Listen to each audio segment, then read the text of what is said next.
what counts as middle class anymore. Because two people can read the same exact headline and one can go, I feel validated, and the other says, I feel gaslit. I'm talking about these two Wall Street Journal articles. They're about the upper middle class and the ultra rich booming, but it's happening at the cost of shrinking lower middle class. There are now more than 400,000 households worth $30 million or more after adjusting for inflation. So there are more Americans that objectively are rich than there were decades ago. But almost nobody is feeling truly rich. There's supposedly more than 400,000 New Yorkers who are millionaires, but even yet, they don't see New York as affordable. All amidst working class New Yorkers being pushed out of this city. This report also reveals that working class New Yorkers are 4 times as likely to leave as wealthy New Yorkers when it comes to the state of affairs across these 5 boroughs. And what got me really interested is the widely different perception of what people consider middle class. Some people call the article woefully out of touch with reality, that the income ranges for the so-called upper middle class between $133,000 and $400,000 is laughable. Other people basically said, well, yeah, that's exactly why you live below your means. And that's why it works. And then, of course, people wasted little to no time to use it as a political weapon and attack each other. And no one is technically lying. But can both sides be right? How is it that the same exact economy is creating these widely different worldviews and realities for people? It's because it isn't just about the absolute dollar amount. We also have to consider how the brain perceives things to be true. And so today's video, we're going to talk about subjective social status and how that affects the brain and your economic worldview. Here's a quick test. We've got a ladder to help us visualize. At the top of the ladder are the wealthiest people who make the most money. And at the bottom are the poorest people who make the least money. Where do you place yourself? What we've established here is your subjective social status, how you see yourself stacked up against other people. And that number affects how you interpret pretty much every headline that you see your way. Your subjective social status is linked to the gray matter volume of brain regions that are associated with stress and depression.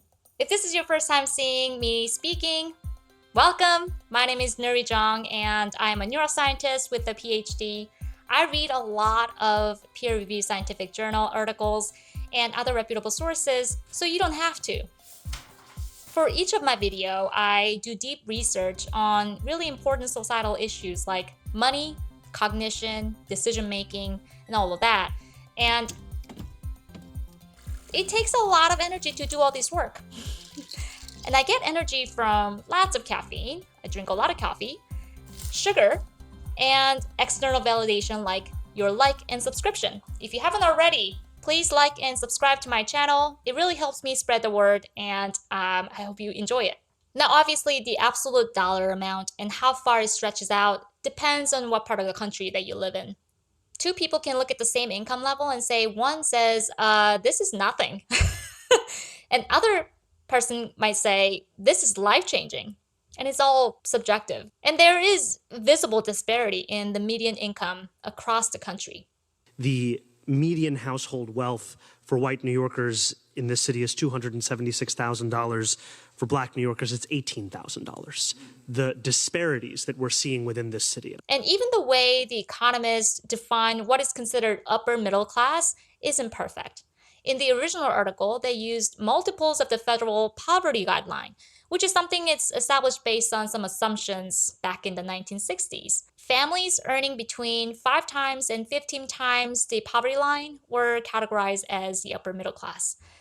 But the poverty threshold itself was defined as 3 times the cost of food for a minimum diet, whatever that means.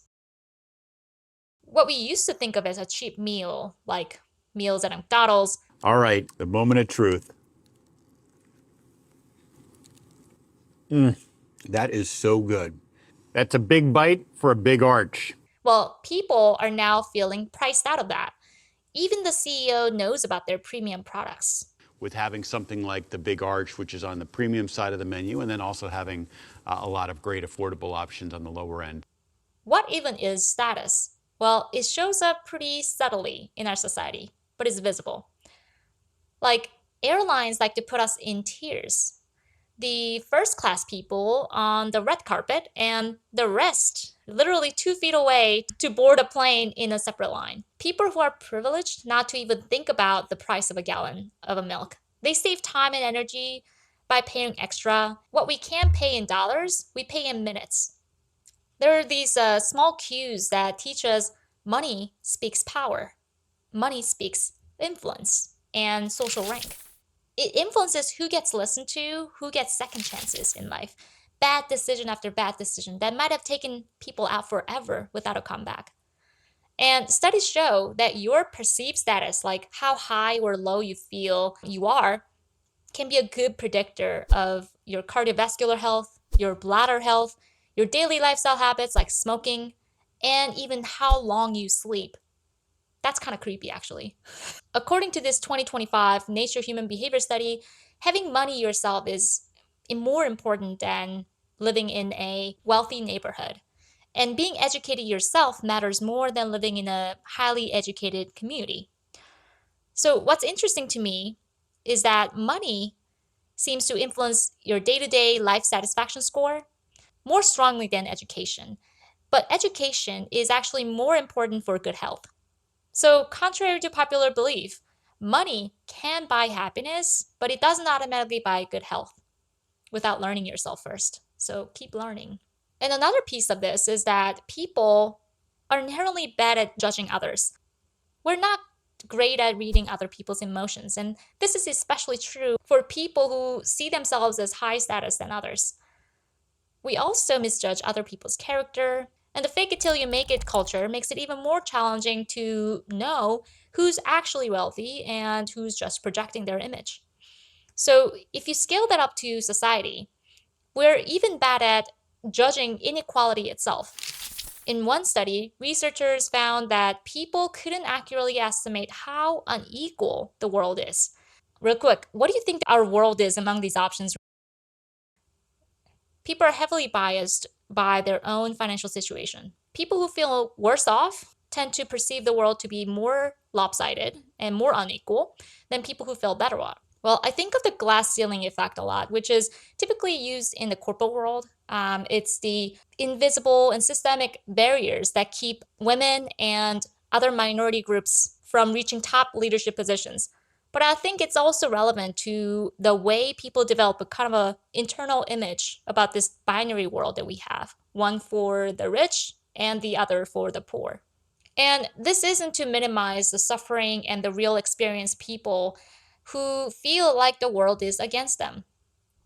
There are true social and economic privileged people, and there are real problems of injustice and unfairness.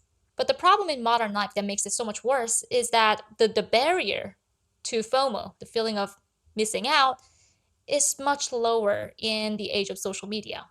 We're constantly exposed to how great other people's lives are and how much better our lives could be. We're no longer physically bound by the things that we can see in our immediate neighborhood. We're breaking down walls and build actually another wall in the online media to compare ourselves to the top 0.1% across the world at any given second, the people that might not even be accessible to us otherwise. So even if you're doing fine objectively speaking, your brain doesn't feel like it, and it feels even more miserable in comparison. Keeping up with Joneses is a real thing, and I think the scale of the comparison has gotten even worse in the age of social media.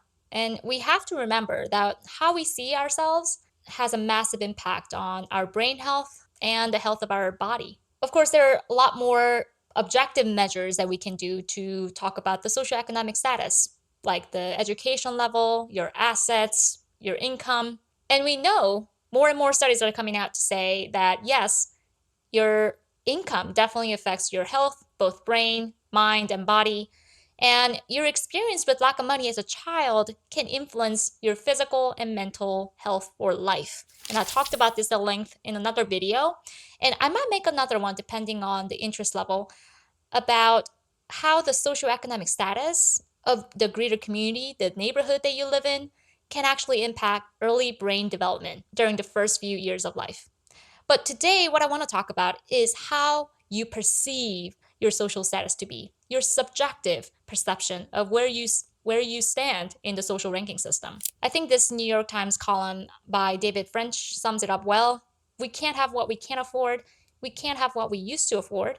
And that combination can make even a middle-class American who may be well off by historical standards feel very poor indeed. But there's another line that he says that I want to point out. No one is a clear villain in this story. And that's one thing that makes the problem difficult to solve. Everyone is acting in rational self-interest. If there's no one bad apple out there, then what do? Well, we educate ourselves. We change our perspectives. We expect more from each other, from our policymakers, our colleagues, our community leaders, that collectively raise our own standards of what we think should be a normal, typical American life. Instead of falling into these divisive forces that trap us into infighting, that really helps no one. We unite and we fight back. So here's my question for you. Knowing what we know now about how we see ourselves affect our brain health, our economic worldview, what's something that you would do differently today? And I would love to see that in your comment and see what people are thinking. And if you have any suggestions for the next video, I'd love to hear your thoughts as well. I'll see you next time.